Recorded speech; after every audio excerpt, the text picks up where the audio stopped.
trying to get you out of it. And we want to see it end. And I'm disappointed in President Putin because I thought we would have had a deal 2 months ago, but it doesn't seem to get there. So based on that, we're going to be doing secondary tariffs if we don't have a deal in 50 days. It's very simple. And they'll be at 100%.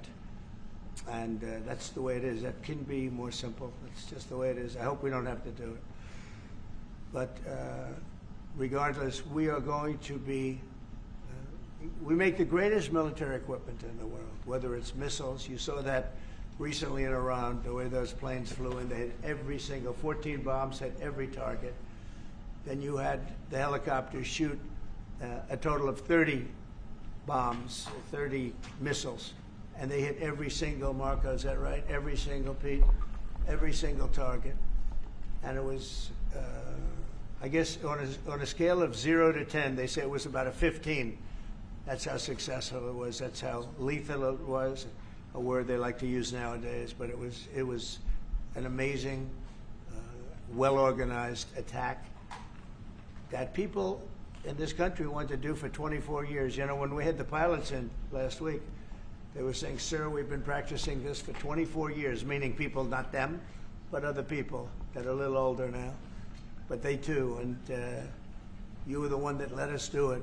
But we've been practicing it 3 to 4 times a year for 22, 24 years, because they always knew they had to stop Iran from doing what they were doing, which is trying to come up with a nuclear weapon, a nuclear bomb. And we did it very successfully. And we make the best equipment, the best missiles, the best of everything. The European nations know that. And we've made a deal today, and I'm going to have Mark speak about it, but we've made a deal today where we are going to be sending them weapons and they're going to be paying for them. The United States will not be having any payment made.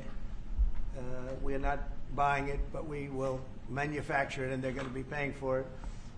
Our last meeting of a month ago was very successful in that they agreed to 5%, which is more than $1 trillion a year, so they have a lot of money. And these are wealthy nations. They have a lot of money, and they want to do it. They feel very strongly about it, and we feel strongly about it, too. But we're in for a lot of money, and we don't want to do anymore, and we can't. But we make the best, and we're going to be sending the best to NATO, and in some cases to maybe, at Mark's suggestion, if we go to Germany, where they're going to send early on missiles, and they'll be replaced, and NATO's going to take care of it. It's going to be coordinated by NATO, and they're going to work very much with Matt Whitaker, who's right here, who's a great ambassador, and Matt's going to be coordinate. You better do a good job, Matt. I will. But Matt's going to coordinate. He's a very talented guy. He's going to coordinate everything. So in a nutshell, we're going to make top-of-the-line weapons, and they'll be sent to NATO. NATO may choose to have certain of them sent to other countries where we can get a little additional speed, where the country will release something and it'll be mostly in the form of a replacement. And I'd like to have Mark, and again, just a highly respected, pretty young guy for having had the career that he's had, because he had an amazing career before going to NATO. So we spent a lot of time together over the last couple of months. And if you could say a few words. Absolutely. Thank you. No, Mr. President, Donald, this is really big. This is really big. You called me on Thursday that you had taken a decision. And the decision is that you want Ukraine what it needs to have to maintain, to be able to defend itself against Russia, but you don't want Europeans to pay for it, which is totally logical. And this is building on the tremendous success of the NATO summit. The 5%, but also the decision to keep Ukraine strong and the decision to increase our defense industrial production. So based on that, that was Europe stepping up. This is again Europeans stepping up. So I've been in contact with many countries. I can tell you that at this moment, Germany massively, but also Finland and Denmark and Sweden and Norway, the United Kingdom, the Netherlands, Canada, they all want to be part of this, and this is only the first wave. There will be more. So what we will do is work through the NATO systems to make sure that we know what Ukrainians need, so that we can make packages. Of course, in a way, we discussed it this morning with Pete Hegseth at the Pentagon, in a way that, of course, the US will keep on its stockpiles necessary to defend this country. That's absolutely clear. But it will mean that Ukraine can get its hands on really massive numbers of military equipment, both for air defense, but also missiles, ammunition, etc., etc. So if I was Vladimir Putin today and hear you speaking about what you were planning to do in 50 days, and this announcement, I would reconsider whether I should not take negotiations about Ukraine more seriously than I was doing at the moment, if I was Vladimir Putin. But when I'm Ukraine, I think this is really great news for them. So I really want to thank you for that, and it means the Europeans paying for it. And again, I mentioned all these countries, we will deal with that. And exactly as you said, it might also mean that countries will move equipment fast into Ukraine, and then the US later backfilling it, because speed is of the essence here. So really, thank you. This is important. You did a great job. It's a really great job. We've been very successful in settling wars. You have India, Pakistan, you have Rwanda and the Congo. That was going on for 30 years. India, by the way, and Pakistan would have been a nuclear war within another week, the way that was going. That was going very badly. And we did that through trade. I said, we're not going to talk to you about trade unless you get this thing settled. And they did. And they were both great, great leaders.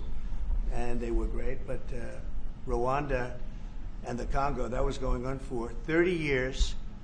And at least 7 million people killed, and killed with a lot of pretty rough weapons like machetes, heads chopped off, going on for many years. You couldn't even get near the countries. Nobody wanted to get near. It's so frightening. And we got that one solved. Serbia, Kosovo, got that solved. That was going to be one that was going to happen. And again, that was something I used. I use trade for a lot of things, but it's great for settling wars. That was really very important. We're working, Marco is working very hard with everybody here on the Strip, the Gaza Strip. I call it the Gaza Strip, one of the worst real estate deals ever made. They gave up the oceanfront property, one of the worst deals ever made. But it was supposed to bring peace, and it didn't bring peace. It brought the opposite. But we're doing pretty well on Gaza. Steve Witkoff is here, and I think we could have something fairly soon to talk about. And we solved other one that we just seem to have, Armenia and Azerbaijan.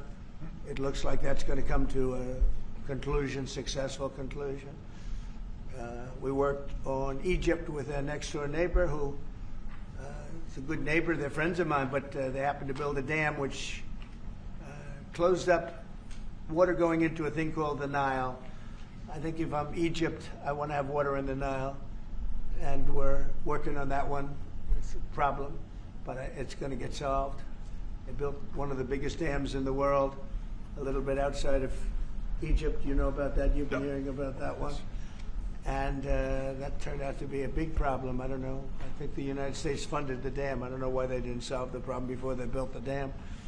But it's nice when the Nile River has water. It's a very important source of income and life. It's the life of Egypt. And to take that away is pretty incredible. But we think we're going to have that solved very quickly.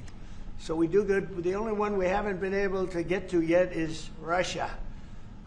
And I'm not happy. And I will tell you that Ukraine wants to do something. Again, it's a war that should have never started. If I were president, it never would have happened. I used to speak to President Putin about it a lot. It was the apple of his eye. But once I saw what was going on, I said, they're going to have a war here. I was outside.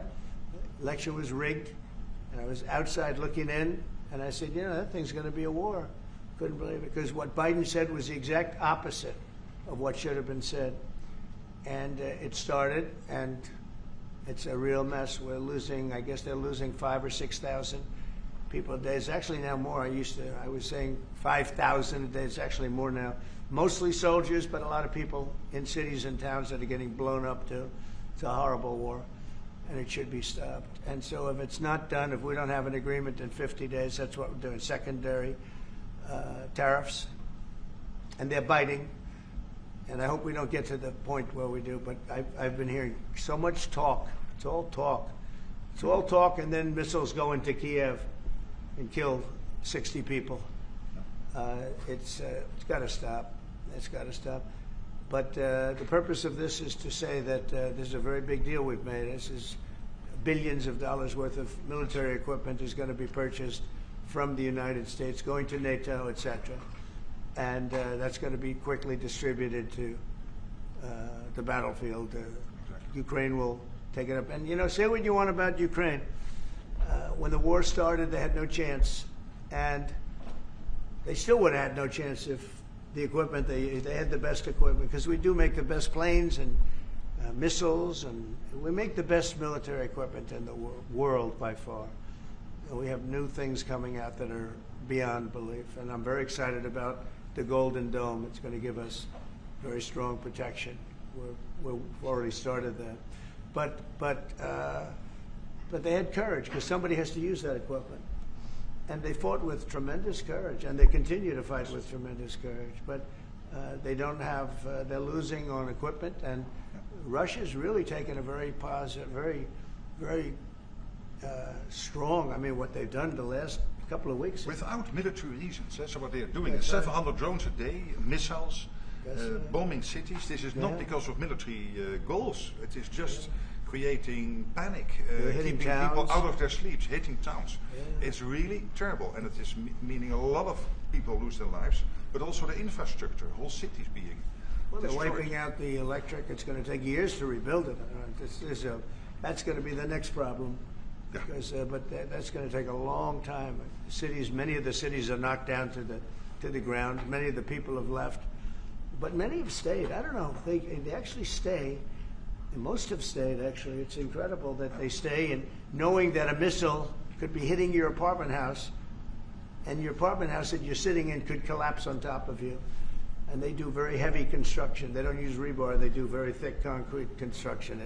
Those are heavy buildings, big buildings and heavy buildings, and they collapse like they're made out of paper. It's unbelievable to see this happening with people, so many people being killed. So we think we're going to make progress, and we hope we're going to make progress. In the meantime, we're going to get you good service on what you need. And we really became friendly with NATO this last meeting. You know, we went from 2% to 5%, which everyone said was not even a possibility. They weren't paying 2%. Many of them were paying much less than 2%. But even those, since you became president, all committed to the 2% before the summit. And now collectively we committed to the 5%. That's right, they did. And they've been very good. And I think I made a lot of friends over there. We had a couple of days of very intensive talks. And they're great people. They're leaders of countries. Leaders of countries. Many of them great countries, some of them smaller countries, but for the most part, I'd say very solid, strong countries, and very successful. Some of them are among the most successful countries in the world. So that's the story. We hope that's going to have an impact on Vladimir Putin, and we hope it's going to have an impact on Ukraine also. We want to make sure that Ukraine does what they have to do. All of a sudden they may feel emboldened, and maybe they don't want. You know, this is a very difficult situation. Ukraine wants a peace deal. I think so. And they will stay committed to that. There's no doubt they want it. But the Russians have to become serious. They have to continue to want it, though. Yeah, I agree. But you and I will make sure of that. All of a sudden they get no. You and I will make sure of that. We'll make sure. I feel confident that they will do what has to be done. Plus, we have certain parameters that both sides know, and we already know what should be done. So I think that's going to be it's going to be very strong. We want everlasting peace. Any questions, please? Yes. Thank you, Mr. President. What was the tipping point for you in making this decision? Was it a conversation with President Putin? Was it a piece of intelligence? And why are you giving 50 more days? I think I think it's a very short period of time. I think, don't forget, I've just really been involved in this for not very long. And it wasn't initial focus. This is a Biden war. This is a Democrat war, not a Republican or Trump war. This is a war that would have never happened. It shouldn't have happened. A lot of people being killed. When the final numbers come in, you're going to see a lot more people are being killed in this war than you think, than you've been writing about. It's a very deadly war. They're all bad, but this is a very deadly war. The numbers are going to be far greater. When an apartment house comes down, and they say 2 people were slightly injured. No, many people were killed. And those numbers will be at some point accurately reported. So far they're not. It's a deadly war. I think that you're just going to see, I think you're going to see strong movement. I hope so. I hope so. You know, secondary tariffs are very, very powerful. What about the tariffs that the Republicans in the House and the Senate have ready? Yeah, 500%. sure. Why are you doing 100%? Well, the Republicans are moving very strongly in the Senate, giving us total control of it, but I'm not sure we need it, but it's certainly good that they're doing it. And Lindsey Graham's working hard. The whole John Thune, all of them, they're all working hard. And they're in coordination with Mike Johnson, Speaker in the House. And I think they've actually crafted a pretty good piece of legislation. It's probably going to pass very easily. And that includes Democrats. And there's some little tweaks. But I don't want to say I don't need it because I don't want them to waste their time. It could be very useful. We'll have to see. But we can do secondary. We're probably talking about 100% or something like that. We can do secondary tariffs without the Senate, without the House. But what they're crafting also could be very good. So are you suggesting then that the Congress should move forward with those sanctions, the 500%, and that your 100 would be a separate additional package? Yeah, I mean the 500 is, sort of meaningless after a while because at a certain point it doesn't matter. It's not going to be, 100. 100 is going to serve the same function. But yeah, I have it at 100%. They may have it. I don't know what they're going to end up with. They may have it at 100 too. They may have it at 500. But they're doing some good work in the House, and I think in the House and the Senate. And as you know, they're coordinated, and they can have it done quickly. They said they'll have it as quickly as I need it. So we'll see. We're talking to him. In fact, John Thune's coming over later on to talk. Yeah, he's gonna come over and talk. Mr. President, isn't your view that Vladimir Putin is characterized his dedication? What? Isn't your view that Vladimir Putin misguided, Did he misguide us? Did not clarify his intention Yeah. to appease? Well, And what happens now in the next phase? you're going to see. I mean, we're going to go for a period of time. Maybe he'll start negotiating. And I think I felt, I don't know about you, Mark, but I felt that we had a deal about 4 times. Mm-hmm. And here we are, still talking about And he didn't send serious people to the negotiations. So I remember that you were able, with Marco Rubio and with Steve Witkoff, to get these talks going in Istanbul. Yep. I remember I was myself in Turkey for NATO business in May, and we really put pressure on the Ukrainians to send a senior team into Istanbul, and they did. But then the Russians came up with this historian explaining history of Russia since 1250. We thought, and I thought, we should have had a deal done a long time ago. But it just keeps going on and on and on, and every night people are dying. A lot of people, a lot of Russian soldiers are dying, by the way, and a lot of Ukrainian soldiers too. But a lot of Russian soldiers are dying. 100,000 Russian soldiers since 1st of January. Since January, 100,000 Russian soldiers dead since January. So if anybody in Moscow is listening to this, again, 100,000 dead Russians since January. This is what President Putin is doing at the moment. Yeah, please. Will these be Patriot missiles specifically or Patriot batteries that you're finding? Everything. It's everything. It's Patriots. It's all of them. It's a full complement with the batteries. Yeah. When do you expect them to arrive? Well, we're going to have some come very soon, within days, actually. Because a couple of the countries that have Patriots are going to swap over and will replace the Patriots with the ones they have. And Matt will coordinate with NATO. But so it's going to be, they're going to start arriving very soon. And this afternoon, Boris Pistorius, the German defense minister, is visiting Pete Hegseth, the Secretary of Defense, and we'll discuss also, I think, on this whole Patriot thing. Norway is involved, so that's on the Patriots, but this whole deal is also about missiles, about ammunition, so it's broader than Patriots. We have one country that has 17 Patriots getting ready to be shipped. They're not going to need them for them. So we're going to work a deal where the 17 will go, or a big portion of the 17 will go to the war side.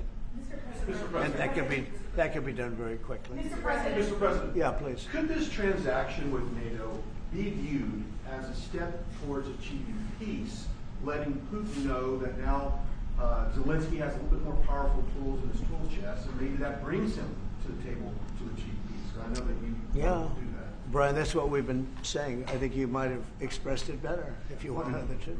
That's exactly what. That was a summary. That was a nice summary. You might. I think he's done better than us. He's a very good guy. I can tell you that. But no, it's well said. Yeah, I think this is a chance at getting peace, or it's just going to be the same thing. And I have to tell you, Europe has a lot of spirit for this war. A lot of people, you know, when I first got involved, I really didn't think they did, but they do. And I saw that a month ago when you were there, most of you, many of you were there. The level of esprit de corps, spirit that they have is amazing.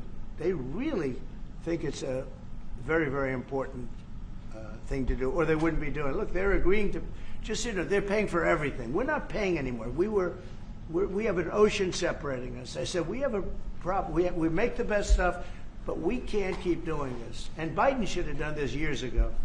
He should have done it from the beginning, but he didn't. He didn't know he was there.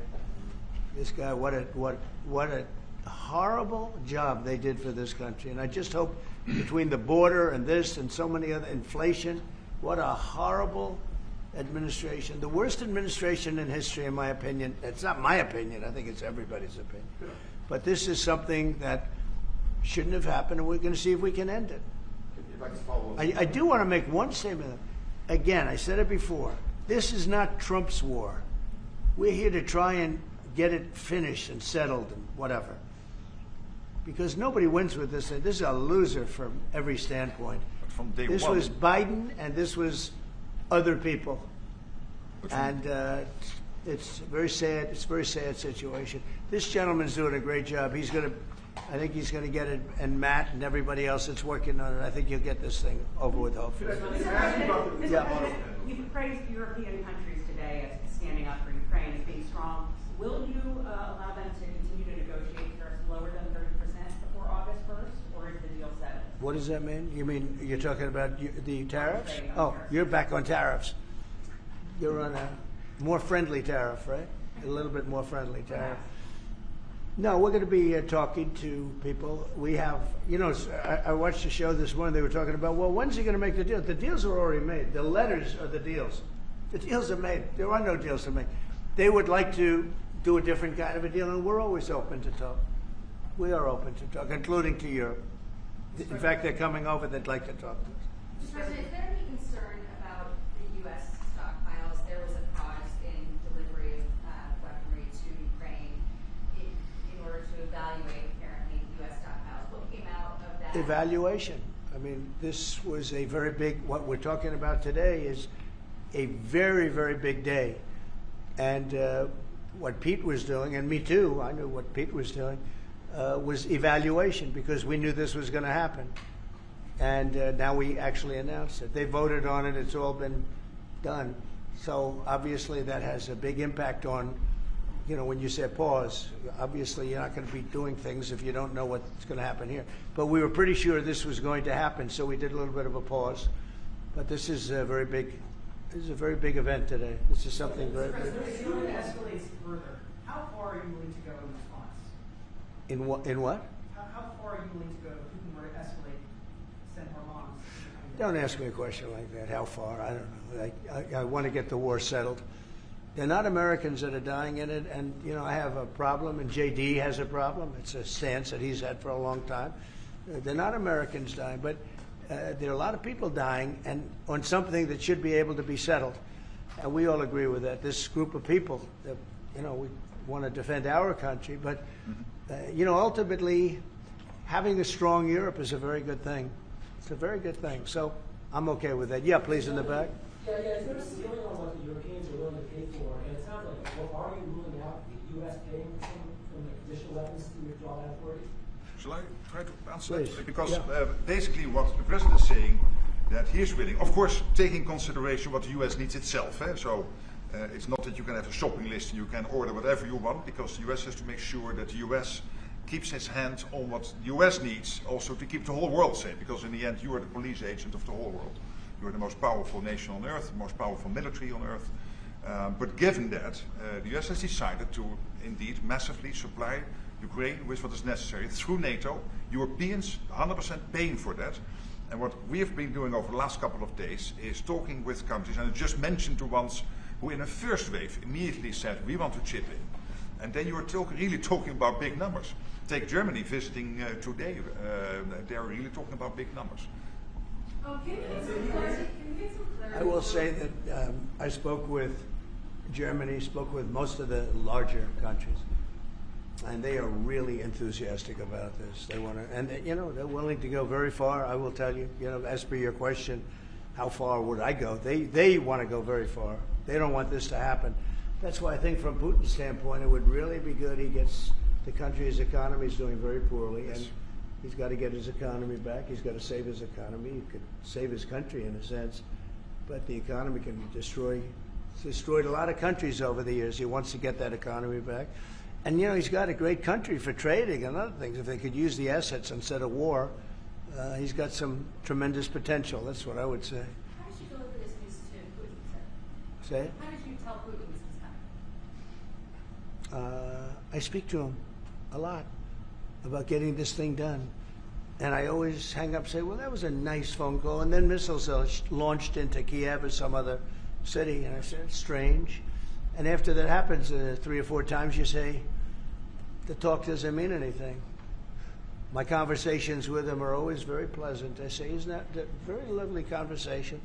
And then the missiles go off that night. I go home, I tell the First Lady, you know, I spoke to Vladimir today. We had a wonderful conversation.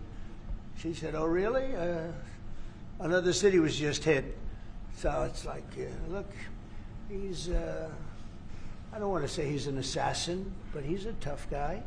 It's been proven over the years. He's fooled a lot of people. He fooled Bush. He fooled a lot of people. He fooled Clinton, Bush, Obama, Biden. He didn't fool me. But what I do say is that at a certain point, you know, ultimately talk doesn't talk. It's got to be action. It's got to be results. And I hope he does it. It's potentially such a great country to be wasting so many people on this and the money. And look at what's happened to his economy. Look at what's happened. So, And with the threat in 50 days, Yeah. the economy will be hit very hard. I mean, look, I hope he's going to do it. He knows the deal. He knows what a fair deal is. If there is such a thing as a fair deal, there's no winners here. This is a loser. This is a loser. And I dealt with him from the beginning. It wouldn't have happened, but I will say Ukraine was the apple of his eye. We talk about it. It was the apple of his eye, but it wasn't going to happen. And he understood that. It wasn't going to happen. And then I noticed, after I was out, I noticed soldiers forming at the border. Yeah. And then I heard horrible, stupid things being said from the other side. And I said, they're really handling it very, very wrong. It's a shame. Yeah. Can I add one thing, and that is about President Trump, because you came in office in January. On the 12th of February, you had your first phone call with Putin. I think you did exactly what I hoped you would do. That is breaking the deadlock, starting the conversation, because you have to test him. I know Putin very well from the days when I was Prime Minister in the Netherlands. You have to test him. And you did this, and you really gave him a chance to be serious, to get to the table, to start negotiations. Steve Witkoff, Marco Rubio, we all tried to help you. But you've now come to a point where you say, well, hey... We actually thought we had probably 4 times the deal. Yeah. I mean, you were called and you said, Yeah. this looks good. Yeah. And then the deal wouldn't happen because bombs would be thrown out that night and you'd say, we're not making any deals. It was like... But you breaking the deadlock was crucial because you had to start that process. And you were the only one who was able to do that. I think we'll get it done. Do you think he's reasonable enough to negotiate? Yeah, I think we're going to get it done. I think, look, this is a very powerful situation. You have very wealthy countries buying the best equipment in the world. And we have the best equipment in the world. We make equipment like no other. You know, our submarines, nuclear submarines, are so powerful. They're the most powerful weapon ever built. And we have the best in the world they're 20 years behind, 25 years behind us.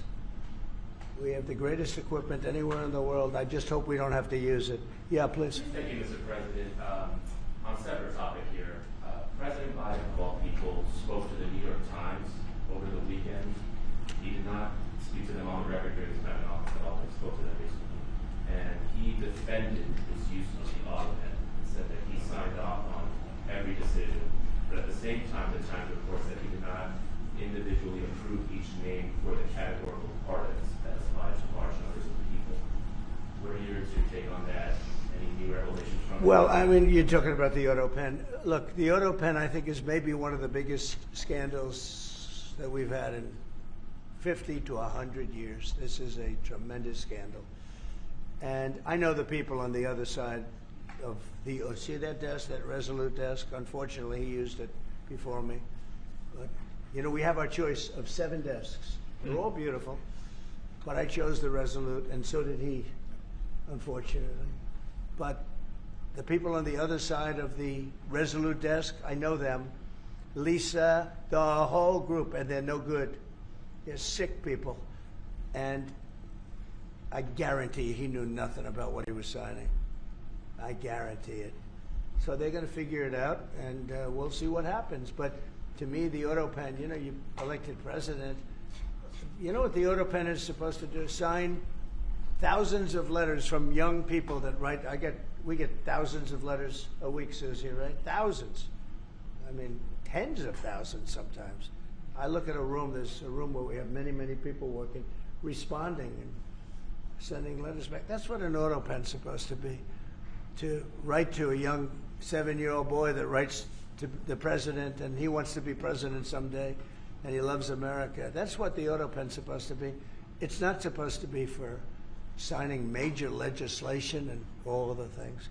No, the auto pen, and I doubt he knew. I doubt they even spoke to him about it. I think they had, it's called a freewheeling auto pen. Like, Biden was never for open borders. Biden was never for transgender for everyone. So I don't think I think the radical left people that took over the White House, and if I didn't win, our country was finished. You know, when I was in, and I said this a couple of times, I hope I don't bore you with it, but when I was in Saudi Arabia, I was in Qatar, I was in UAE, and then I met with all of your leaders, yes, including you, a great leader. He's now the leader of many countries, not just No. But I met with a lot of leaders over the last 2 months in the Middle East and all of the NATO countries. And I will tell you, they had one common phrase. They thought America was dead 1 year ago, and today they say, and they all say it, and I hope you'll back me up in this. But they say now it's the hottest country anywhere in the world. It is. Look at our numbers. Look at the numbers we made. You see, we made $25 billion last month. We didn't make that for years. The tariffs are kicking in. The economy is very strong. Even though we have a Fed person who's terrible, he doesn't know what the hell he's doing, but that's all right. We blow through interest rates. We're doing so well, we blow through it.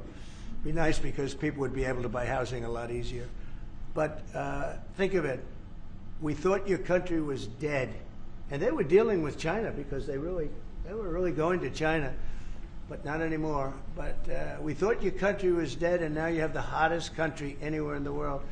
So we've done a really good job, and it's an honor to have this man. This man is a star, and he's going to be dealing with another one of my stars, Matt, and you're going to do a great job, Matt Whitaker. Okay? Thank you very much, everybody. Thank you, Brian. Thank you.